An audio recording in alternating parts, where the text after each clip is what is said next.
অভিষেক বন্দ্যোপাধ্যায় কাছে আমি ব্যক্তিগতভাবে গিয়েছিলাম। আমিও ছিলাম, আমার সঙ্গে কুণাল ঘোষও ছিল। আমরা দুজনে মিলে আজ থেকে 12 দিন আগে,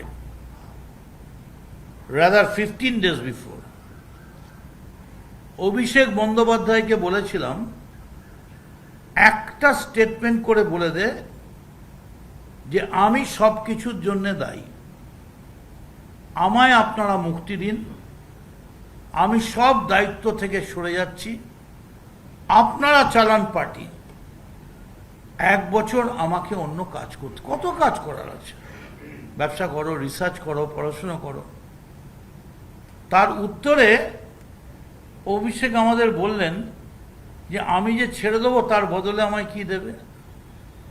তা আমরা বললাম এটা তো মানে ওই বিয়ের পাকা দেখা নয় যে তুমি গলার হার দেবে আমি তোমায় আংটি দেবো। এটা সিম্পল পলিটিক্যাল ডিসিশন। তখন বললো তাহলে আমাকে আমেরিকাটা ছেড়ে দিক।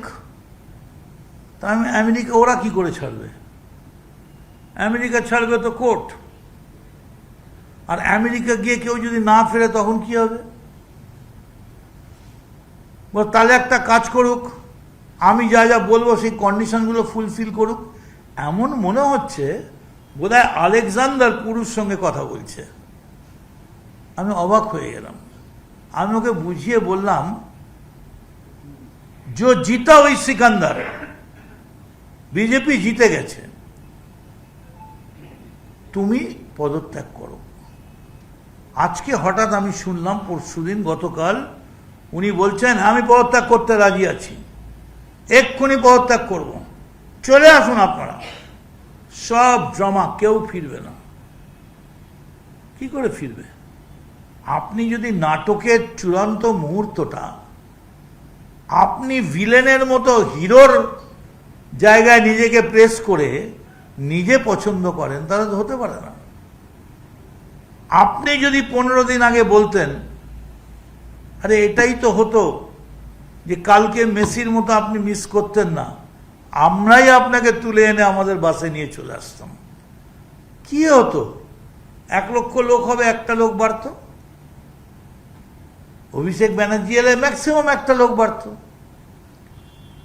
কিন্তু আজকে আপনি যেটা করলেন, আমি মদন মিত্র মমতা বন্দ্যোপাধ্যায়ের জন্যে 6 বছর কংগ্রেস থেকে বহিষ্কৃত হয়েছি। 6 বছরের জন্য, এটা আপনারা অনেকেই জানেন না।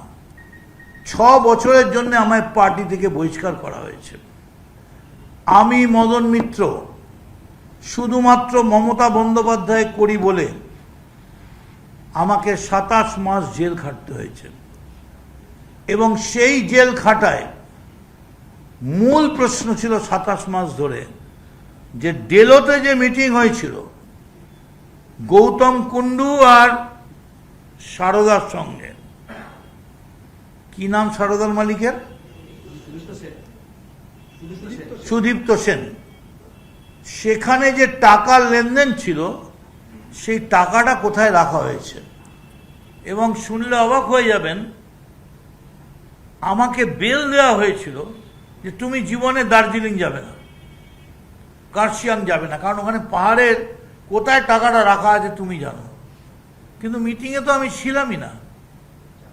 আর সুদীপ্ত সেন একমাত্র লিখিতভাবে বলে গেছেন তার 17 পাতার জবানিতে, অনেকের নাম বলেছেন, আমি সব নাম বলতে চাই না, বলেছেন মদন মিত্রর সঙ্গে সারদা কোম্পানির কোনো টাকার লেনদেন কখনো কোনোদিন ছিল না। কিন্তু আমি তো জেল খাটলাম। আমি তো ইলেকশনে 3600 মানে 1800 ভোটে হারলাম। ছত্রধর মাহাতো আমার পাশে ছিল, বলল 15 দিন আমি প্যারোল পেয়েছি। আমি 1 ঘন্টা প্যারোল পেলে আমি পরপর 3 বার আমি কামারহাটি থেকে হ্যাট্রিক করতাম। আমি চিৎকার করেছি, চিঠি পাঠিয়েছি, কিন্তু আমায় প্যারোল দেওয়া হয়নি। তার কারণ কেউ কেউ বুঝিয়েছিল পশ্চিমবঙ্গের ইতিহাসে জেলের ভেতর থাকাকালীন কেউ কোনোদিন বিধানসভা নির্বাচনে জিততে পারেনি, স্বাধীনতার আগে এবং পরে। বিধানসভায় মদন মিত্র যদি জিতে যায় তাহলে এটা একটা রেকর্ড হয়ে যাবে।